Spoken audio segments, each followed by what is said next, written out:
আফগানিস্তানের বিরুদ্ধে প্রথম টেস্টে ভারতের দুর্দান্ত জয়। আর সেখানে একটাই নাম উজ্জ্বল, মানব সুতার।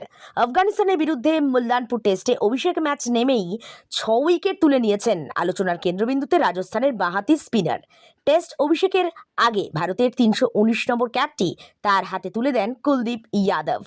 আন্তর্জাতিক ক্রিকেটে নেমে তিনি রীতিমতো ফাটাফাটি একটা কাণ্ড ঘটিয়ে দিয়েছেন। আফগানদের বিরুদ্ধে শুধু বলে নয়, ব্যাটে উজ্জ্বল। প্রথম ইনিংসে 41 বলে 28 রান করেছেন, 2টি ছক্কা হাঁকিয়েছেন। তার ম্যাজিক বল হাতে ঘূর্ণির জাল বিস্তার করে কার্যত আফগান ব্যাটিং লাইন আপকে একাই দিশাহারা করে দেন। মানবের জন্ম রাজস্থানের গঙ্গানগরে। বাঁহাতে প্রথাগত স্পিনের পাশাপাশি ব্যাটও করেন। ঘরোয়া ক্রিকেটে রাজস্থানের প্রতিনিধি, আইপিএলে খেলেছেন গুজরাট টাইটান্সের হয়ে।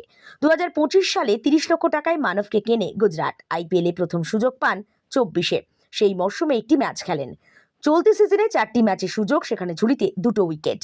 আইপিএলে খুব একটা বেশি আলোচনায় না এলেও এবার কিন্তু আন্তর্জাতিক ক্রিকেটে নজর কাড়লেন মানব সুতার।